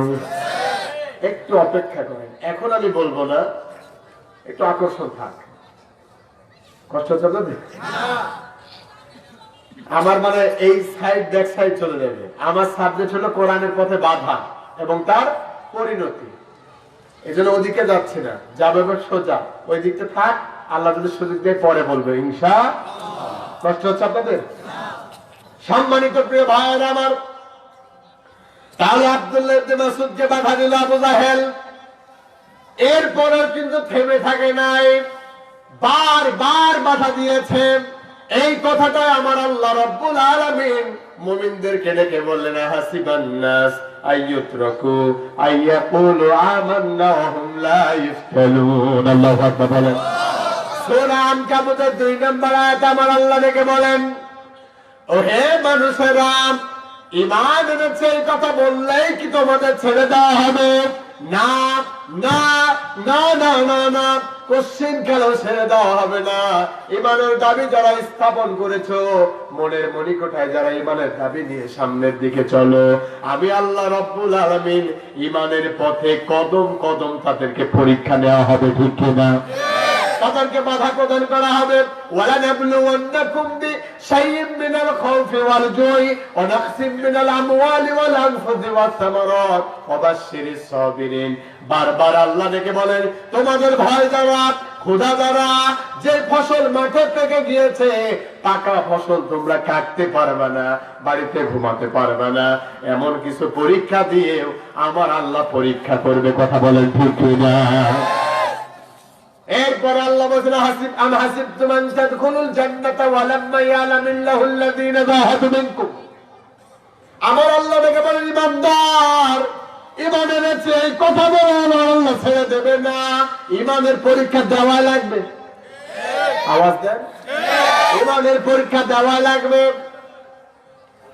আমার আল্লাহ রাব্বুল আলামিন সূরা বাকারার 214 নম্বর আয়াত, সূরা বাকারা 155 নম্বর আয়াত, সূরা তাওবার 16 নম্বর আয়াত, সূরা তাওবার 111 নম্বর আয়াত, সূরা আনকাবুতের 1 নম্বর, 2 নম্বর, 3 নম্বর আয়াত বারবার করে মুমিনদেরকে বুঝিয়ে দিচ্ছে, মুমিন, এই পথ ফুল বিচারও নয়, এই পথ হলো বাধার বিন্ধ্যাচলে ভরা। আওয়াজ দিয়ে বলেন ঠিক কিনা? অনেকে আবার দেখে বলেন, আজহারের মাহফিলে বাধা হয়, আমাদের মাহফিলে তো বাধা হয় না। আসলে নাই। আমি বলি, তোমার বাধা হবেও না, কারণ তুমি তো হিকমতের সাথে চলছো। এনাদের হিকমত আর আমাদের, আমি বলি বর্তমানের হিকমত আর ওই সময় হিকমত আকাশ আর পাতাল পার্থক্য। কতটুকু বিপদ এসেছে আপনার উপরে। একদিন পুলিশে তাড়া দিয়েছে, আপনার পরের দিন ঘরে আসেনি। এই তো মুসলমান। এই নিয়ে হুজুর, স্যার, আপনি আমাকে একটা সুযোগ দেন, আজ থেকে আপনার পক্ষেই কথা বলবো। আসলে ভাই, মুনাফিকের দাওয়াত তো এক হয় না। ঈমানদার আর মুমিন কখন এক কাতারে দাঁড়ায়? কিতাব একটা, দাওয়াত হয়ে যায় 2 রকম। তোমার দাওয়াত আমার দাওয়াত, নেই দাওয়াতে মিল। তোমার কিতাব আমার কিতাব, নেই আবার অমিল। কথা কন না কেন? তোমার দাওয়াত মাংস পোলাও, প্লেট ভরা ভাত, আমার দাওয়াত জেলখানাতে দুর্বিষহরা। বাস্তব। তুমি যে বলো আমার বাধায় কোনো, আমার মাহফিলে বাধা হয় না, আমার পথে বাধা হয় না, বাধা আসবে কি করে? তুমি তো ভণ্ডদের সাথে হাত মিলিয়ে টাকা কামাই করা ফন্দি বের করেছো। কথা বলেন ঠিক কিনা? ওই পথে বাধা হয় না, তোমার বাধা আসবেও না। কিন্তু তুমি যে বলো ঈমানের পথে থাকলে বাধা আসে না, আমার প্রশ্ন তোমার কাছে, ঈমানের পথে যদি বাধা না আসে, কেন হযরতে জাকারিয়া আলাইহিস সালামকে ফেলে দ্বিখণ্ডিত করা হলো তোমার চাই? কেন হযরতে ইয়াহইয়া আলাইহিস সালামের মাথা কেটে ফেলা হলো? কেন খাদ্দাবকে বিদায় করা হলো? কেন খুদাইবকে বিদায় করা হলো? কেন আম্মারকে বিদায় করা হলো? কেন ইয়াসির রাদিয়াল্লাহু তাআলা আনহুকে জীবন্ত মানুষকে ফেলে ফেলা হলো? কেন সুমাইয়াকে বল্লম দিয়ে লজ্জাস্থানে আঘাত করে দুনিয়া থেকে বিদায় করা হলো? এই জবাব দেওয়ার আগে কথা বলা ঠিক কিনা? উত্তরসূরি যারা হবে, ইসলাম বক্তব্যের উত্তরসূরি যারা হবে, আল্লাহ নবীর উত্তরসূরি হবে, বিশ্বমন্ডিত আলেমদের যারা উত্তরসূরি হবে, তাদেরকে ফাঁসির কাছে ঝুলতে হবে, জীবনের সত্য আশা উৎসর্গ করা লাগবে। কথা বলেন ঠিক কিনা? ইসলাম অত সহজ নয়, জান্নাত অত সহজ নয়। মামু বাড়ি যদি জান্নাত হতো, মানুষ এমনি হাসে হাসে জান্নাতে চলে যেত। জান্নাত যদি সহজ হয়, আমার প্রশ্ন, কেন বিশ্বনবী 3টা বছর ধরে জেলখানায় কারারুদ্ধ ছিল? কেন হযরত ইউসুফ আলাইহিস সালামকে 10টা বছর জেলখানায় খাটতে হলো? সাহাবায়ে কেরাম খাবার পায় না। মারা এসে জিজ্ঞেস করলেন, ইয়া রাসূলুল্লাহ, আমরা বুকে দুধ দেব, সর্দারকে দিতে পারি না? আপনি কি একটু আমাদের জন্য ব্যবস্থা করবেন না? যে মানুষটা খাবার নিয়ে যেত সে আবু তালেবের জেলখানায়, তাকে পর্যন্ত গ্রেফতার করা হতো। কষ্ট হচ্ছে আপনাদের? খাবার খেতে দেয় নাই। সাহাবায়ে কেরাম বাবলা গাছে ছাল বলেন তো আপনারা, ছাল নিয়ে নিয়ে খেয়েছে, জিহ্বায় কাঁটা ঢুকে দিয়েছে, ফিটকে দিয়ে দিয়ে রক্ত বের হয়েছে। পায়খানা করেছে, ছাগলের নাদির মতো পায়খানা হয়ে গিয়েছে, ছাগলের পায়খানা মতো। কতটুকু সহ্য করেছেন ইসলাম, কতটুকু সহ্য করেছেন আপনি বিপদ। ইসলামের এ পথে চলতে হলে এতটুকু মেনে নিতে হবে। কথা বলেন ঠিক কিনা? আমার প্রিয় ভাইয়েরা, আবু জাহেলের বাধা বারবার করে বেড়ে যায়, কিন্তু কোরআনের মানুষগুলোর কোরআনের পক্ষে থাকলে ওদের স্পিড বেড়ে যায়, ওদের বাধা দিয়ে দমিয়ে রাখা যায় না, ঠিক কিনা? আমার আল্লাহ রাব্বুল আলামিন ডেকে বলেন, ইন্নামাল মুমিনুনা আল্লাযীনা ইযা যুকিরাল্লাহ ওয়াজিলাত কুলুবুহুম ওয়া ইযা তুলিয়াত আলাইহিম আয়াতুহু যাদাতুহুম ঈমানাও ওয়া আলা রাব্বিহিম ইয়াতাওয়াক্কালুন। আমার আল্লাহ রাব্বুল আলামিন ডেকে বলেন, নিশ্চয় যারা ঈমানদার, ওদের সামনে আমার আল্লাহর কোরআনের কথা বললে, আল্লাহর কোরআন থেকে কথা বললে ওদের স্পিড বেড়ে যায়, ওদের কলিজায় আল্লাহর ভয় সৃষ্টি হয়ে যায়, ঈমানটা বৃদ্ধি পায়। ঈমানটা বৃদ্ধি পেতে পেতে এমন একটা পর্যায়ে চলে যায়, দুনিয়ার কাউকে সে মুমিন পরোয়া করে না, পরোয়া করে কেবলমাত্র আল্লাহকে, ঠিক না? বলছেন কি? বাধার পর বাধা। আবু জাহেল ওইখানে বাধা স্থগিত করে দিল না। এরপরে নিজের বিবির কাছে চলে গেল, নিজের মাথার বুদ্ধি শেষ, দৌড়িয়ে চলে গেল ও প্রাণের বিবির নাকেরা। আবু জাহেলের স্ত্রীর নাম কি? ও নাকেরা, আমার বুদ্ধি শেষ, তুমি একটু বুদ্ধি দাও আমাকে। আমাদের সমাজে এরকম কিছু বুদ্ধি নেওয়া লোক আছে না? নাই। বউ চলে আগে আগে, ও যায় পিছনে পিছনে, মনে হয় বউ হলো রাজমিস্ত্রি আর হলো যুগাইলি।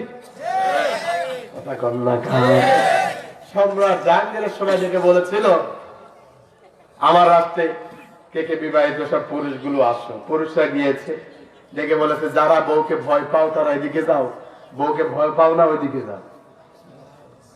তো ধরেন আমার মতো একটা লোক ওইদিকে গিয়েছে। সম্রাট জাহাঙ্গীর ডেকে বলছে, তুমি তোমার বউকে ভয় পাও না?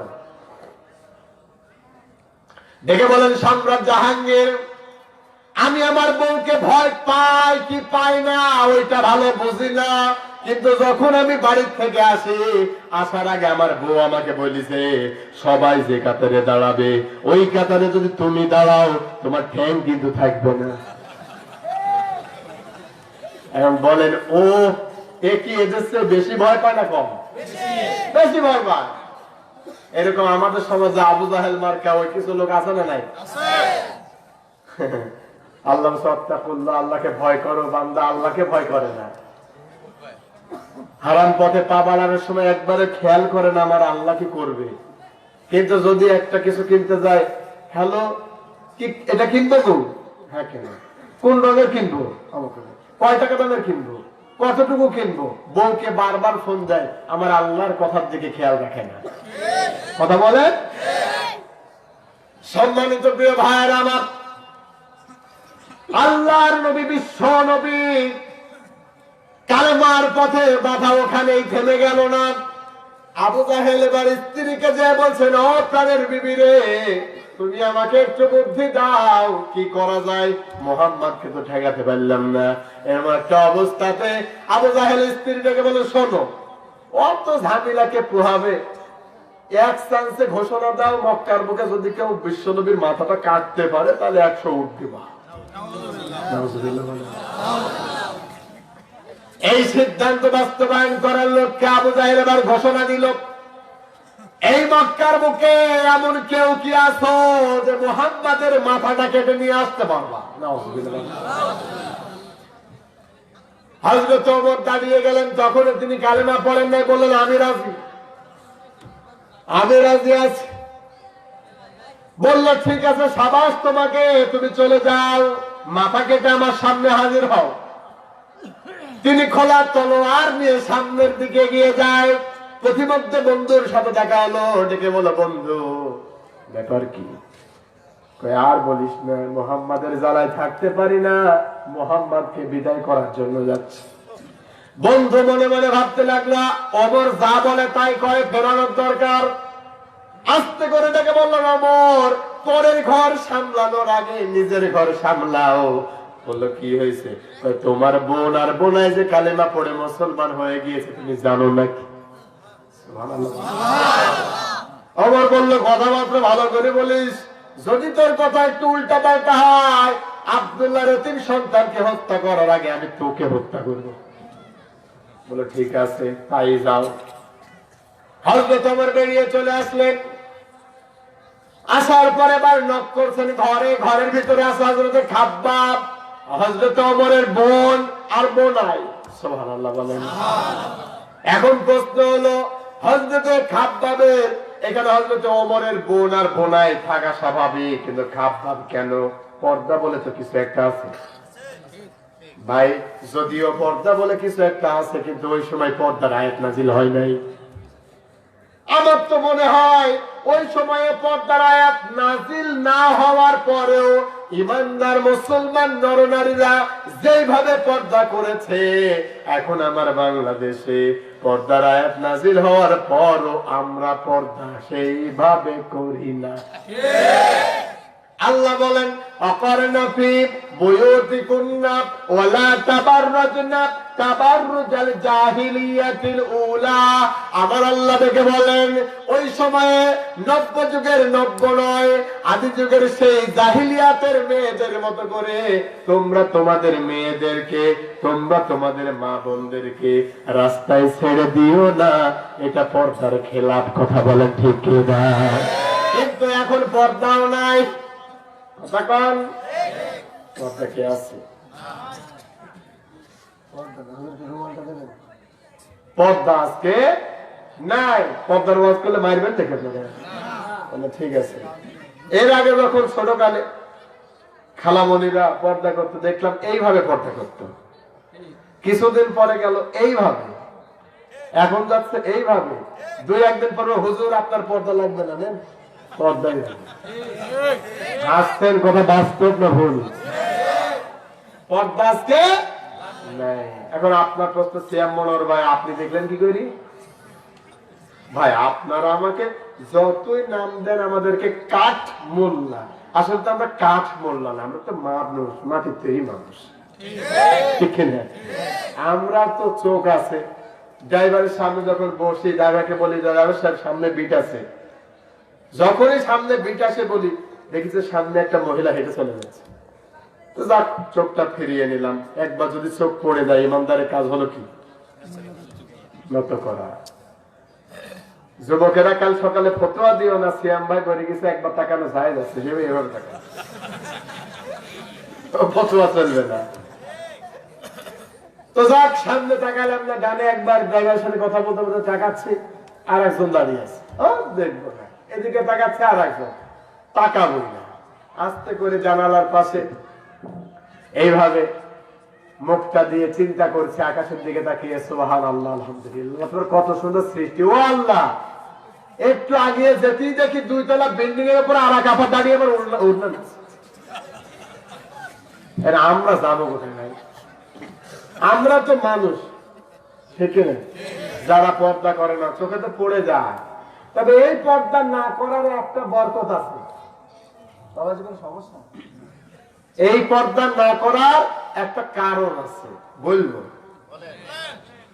আজকে সমাজে পর্দার বালাই নাই, বরং যে কালো, যে ঢলো, মানে কালো কুটকুটি মেয়েটা, দেখতেও সে কেমন, তারপরও বিউটি পার্লারে নাই। কি হলো কি হলো বাংলাদেশে, হায় কয়লা সুন্দরীরাও পার্লারে যায়। ওরে বাবা, যুবকরা ভেবে গেছে। এখন সমাজে পর্দা নাই। 2 নাম্বার, এই সমাজে পিতা মাতার খেদমতটাও আল্লাহ বলছেন কদা রাব্বুকা আল্লা তা'বুদু ইল্লা ইয়্যাহ।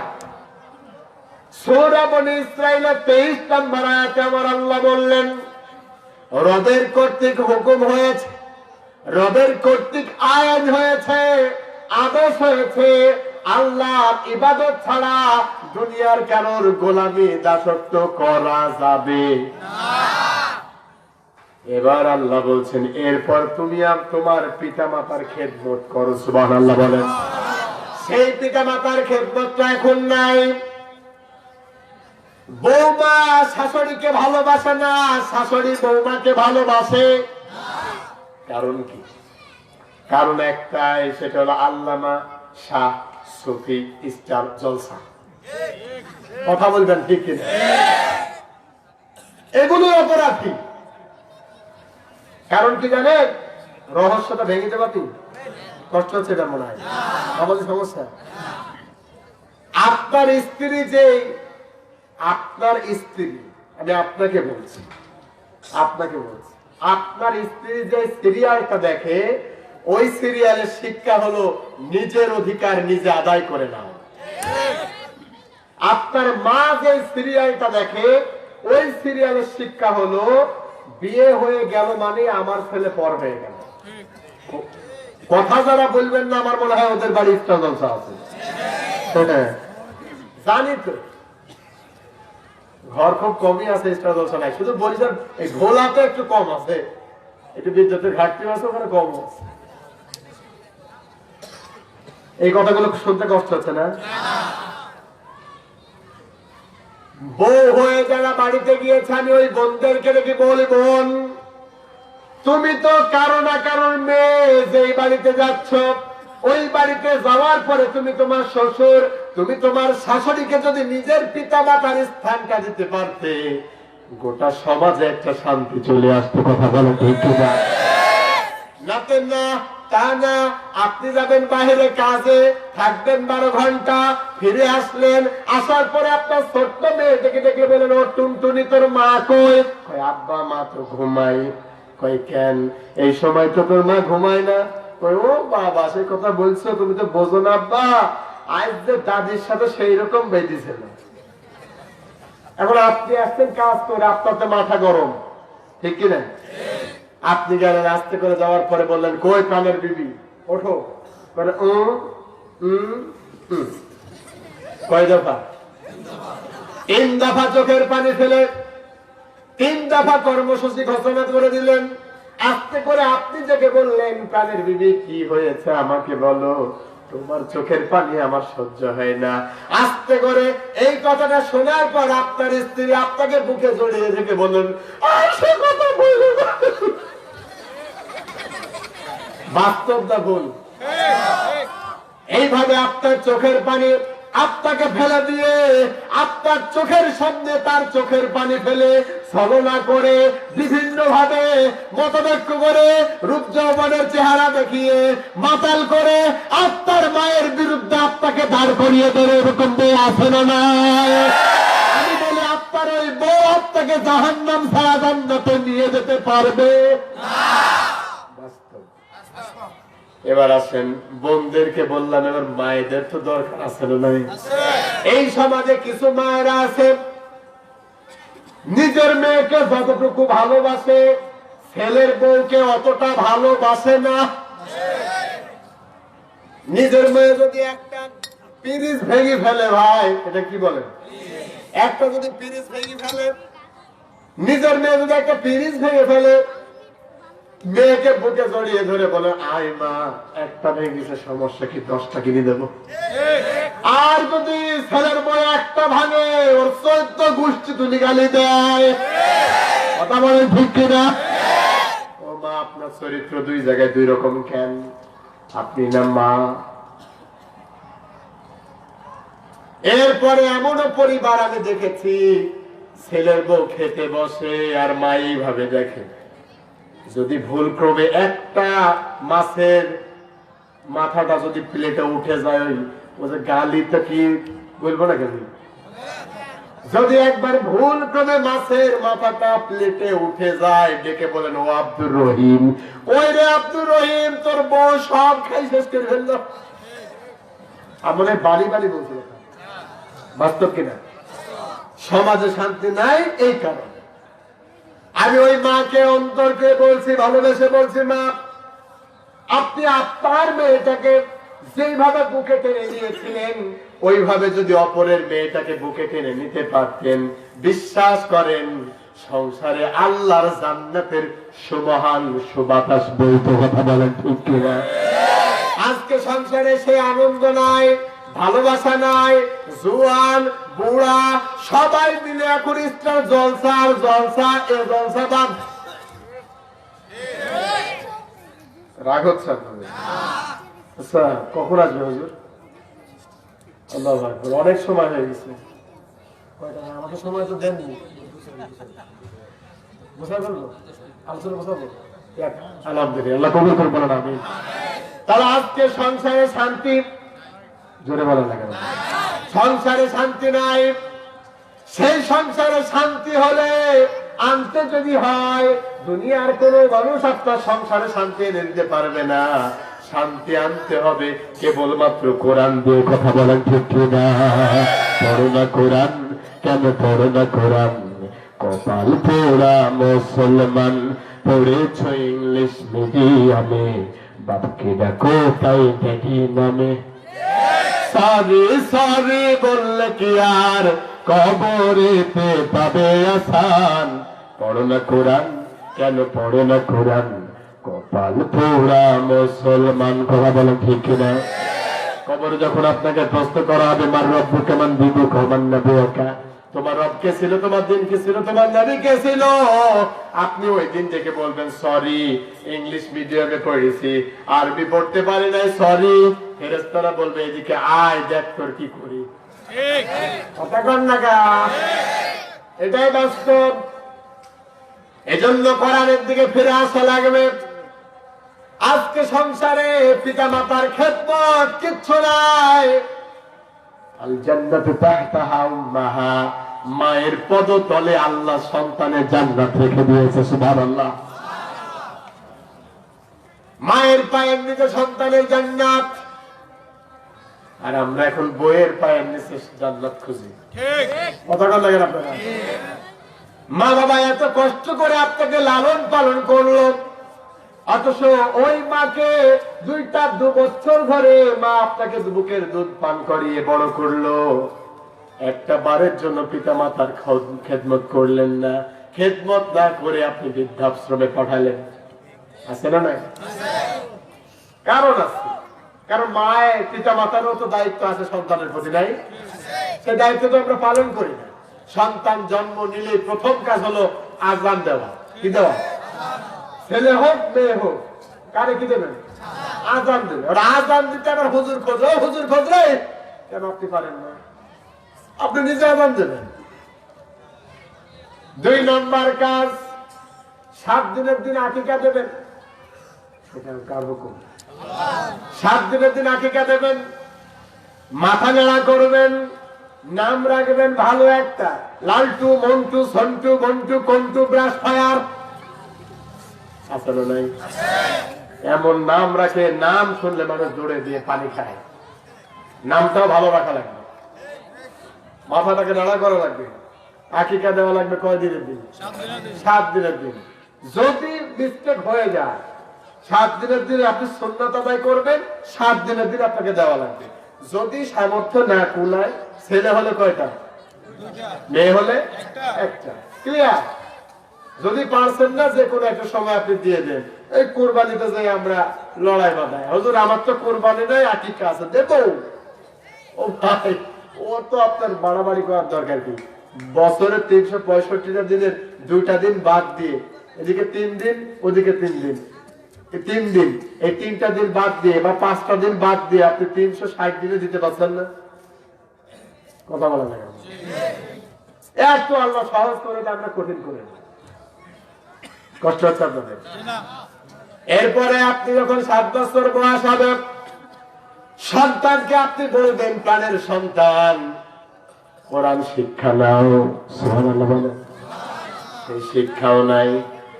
দিনের শিক্ষা দেবেন, দিনের শিক্ষা যদি দিতে পারেন ঐশীর মতো সন্তান এই বাংলাদেশে জন্ম নেবে না। দিনের শিক্ষা নাই। এবার আপনি 7 বছর বয়সে নামাজের টাচ দেবেন, মসজিদে নিয়ে যাবেন আস্তে আস্তে। এরপর 10 বছর যখন বয়স হবে আপনি আপনার সন্তানকে নামাজের জন্য কঠোর ভাবে বলবেন, প্রয়োজনে হালকা প্রহরও করবেন। হুকুম কার? দায়িত্ব কি পালন হচ্ছে? এরপর যখন সঠিক বয়সে পৌঁছায় যাবে আপনার সন্তানদের বিছানাটা আলাদা করে দেওয়া লাগবে। 2 ভাই বোন এক বিছানায় থাকতে পারবে না। কথা বলেন? আপনাদের কাছ থেকে আলাদা করে দেওয়া লাগবে। এরপরে আপনার সন্তান যদি কর্মঠ হোক বা না হোক, যদি একটা জায়গায় পৌঁছিয়ে যায়, বয়স হয়ে যায়, বিয়ে দিয়ে দেন। বিয়ে দিয়ে দিলে আল্লাহ বরকত ঢেলে দেবেন। কারণ আপনার ছেলে যদি বিয়ে হয়ে যায় বিভিন্ন পর্নোগ্রাফিতেও নিজেকে অংশগ্রহণ করাতে পারবে না। কথা বলেন না কেন? আজকে সমাজে 99% মুসলমানের কান্ট্রি ঠিক আছে এটা, কিন্তু অধিকাংশ ছেলেরা আজকে মদ, জুয়া, লটারি আইন নিয়ে ব্যস্ত। কথা বলেন? মদ, জুয়া, লটারি ছাড়া এরা কিছু বোঝেই না। আমার যদি একটু ভিতরে বাসা হয়, নানান ধরনের কাজকর্মে লিপ্ত আছে, জঙ্গিবাদদের সাথে যোগ দেওয়ার জন্য আছে না নাই? আমাদের মাননীয় দায়িত্বশীলেরা বলেছে জঙ্গিবাদ নিয়ে কথা বলতে। আমরা বলবো, আমাদের কোনো আপত্তি নেই, আছে নাকি? যারা জঙ্গি তৎপরতা ছড়াচ্ছে আমি মনে করে বলে ইসলামের দুশ্মন। কথা বলে ঠিক না? তবে এটা বাস্তব, 100 বছরের ইতিহাস কোন আলেম ওলামা জঙ্গির সাথে যোগ দেয় নাই। আলেম ওলামারা জঙ্গি নয়। আমাদের শিক্ষামন্ত্রী দীপিমণি তিনি কয়েকটা কথা বলছে, আমার খুব ভালো লেগেছে, যে মসজিদে মুসল্লিরা জুতা চুরি করে না, জুতা চোররা মুসল্লি সাজছে। কথা কম? আমি ওইরূপ ভাবে বলি, তাম পৃথিবীতে কোন মুসলিম মায়ের সন্তান জঙ্গি নয়, জঙ্গি তারা যারা মুসলিম সাজে। কথা বলে ঠিক না? মাথায় পাঞ্জাবি গায়ে দেখে যদি লোকে উগ্রবাদী জঙ্গিবাদী বলে আমায় ডাকে। দুঃখের সীমা নাই, আমি কি করে বোঝায়, আলেমরা তো উগ্রবাদী জঙ্গিবাদী নয়, হুজুররা তো উগ্রবাদী জঙ্গিবাদী নয়। অস্ত্রের ওই গুদাম রেখে কলেজ ভার্সিটিতে বলুন ভাই কত চাপাবে না থাক, অস্ত্রের ওই গুদাম রেখে কলেজ ভার্সিটিতে উগ্রবাদী জঙ্গিবাদী খোঁজে মাদ্রাসাতে। মাদ্রাসাতে খুঁজলে কি আর জঙ্গি পাওয়া যায়? কথা বলেন না? আমি মনে করি বাংলাদেশে একটা বাঘের বাচ্চা আছে, নাম হলো আল্লামা মামুনুল হক। আমি তো মনে করি ইসলামিক স্টেট কায়েম করার জন্য একজন মামুনুল হকের হুঙ্কারই যথেষ্ট। আমাদের বাংলাদেশের আলেমদের শিরোমণি আল্লামা শাইখুল হাদিস আল্লামা আজিজুল হক রাহিমাহুল্লাহ, দোয়া করে আল্লাহ তাকে ক্ষমা করে দিক, আল্লাহকে জান্নাতের সুউচ্চ মাকাম দান করুক। যমুনা টেলিভিশনে প্রচার করলো জঙ্গিদের হেডমাস্টার হলেন উনি। এই মামুনুল হক একটা হুঙ্কার দিয়েছে, 24 ঘন্টার আলটিমেটাম দিয়েছে। 24 ঘন্টার মধ্যে ওরা আবার খবর উল্টিয়ে পড়ে বলে আসলে তথ্যটা সঠিকভাবে পাওয়া যায়নি, তো ওই জন্য উল্টি বাড়ি গেছে। এখন কেন মুসলমানদের টেস্ট করে গোটা দিয়ে? তবে আমি অনেক ভাইয়ের এখানে আছেন, মিডিয়া হয়তো আছে, আমি আল্লামা মামুনুল হক ভাইকে মিডিয়ার মাধ্যমে আহ্বান করছি। আমার বিশ্বাস, আমার মন যেন বলে আপনার মাধ্যমে এই সমাজটা ইসলামিক সমাজে রূপান্তরিত হবে। এই জন্য আমরা চাই আপনি আর একবার বদর আর উহুদের মতো ডাক দেন, ইসলাম কায়েমের জন্য আপনি ডাক দেন। আমরা তামাম পৃথিবীর মুসলমান যারা আছি, বাংলাদেশের রূপসা থেকে পাথুরিয়া, টেকনাফ থেকে তেতুরিয়া, বাংলাদেশের প্রত্যন্ত অঞ্চল থেকে আমরা ইমানের ঝান্ডাবাহী মুজাহিদরা বুকের তক্ত রক্ত ঢল হলেও কালেমার রাজ কায়েম করার জন্য আমরা ময়দানে নামবো। কথা বলেন ঠিক কিনা? আমি বলি আমার এই কথার সাথে কি আপনারা একমত? যদি আর একবার বদর ও উহুদের মতো, তাবুকার খন্দকের মতো মাথায় কাপড়ের কাপড় বেঁধে ময়দানে ঝাঁপিয়ে পড়তে হয় ইসলাম রক্ষার আন্দোলনে, ইসলামী সমাজ বিনির্মাণ করার উদ্দেশ্যে যদি আরেকবার রক্ত ঝরা আন্দোলনে জাগতে হয়, আমি জানতে চাই এ কোরআনে গঞ্জের মুসলমানেরা কে কে ইসলামী আন্দোলনের জন্য, কোরআনকে বিজয় করার জন্য পরিচয় ফোটা ফোটা বিন্দু বিন্দু রক্ত ফেলে দিতে রাজি আছেন? দুটি হাত তুলে আমার আল্লাহকে দেখা।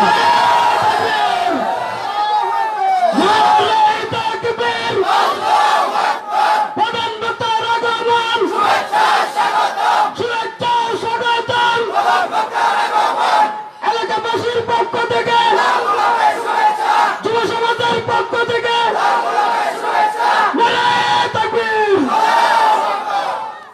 আপনাদের স্লোগান শুনে মনে হচ্ছে আপনারা ঘুম থেকে কেবল উঠলেন।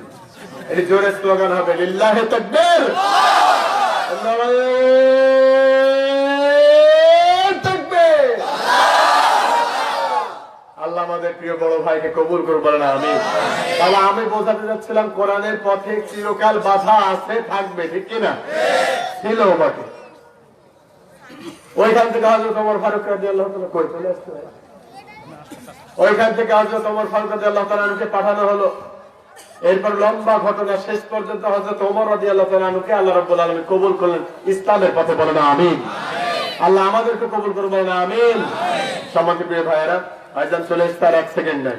আমার জন্য দোয়া করবেন। দোয়া চেয়ে দোয়া করে আমি বিদায় নিচ্ছি। আসসালামু আলাইকুম।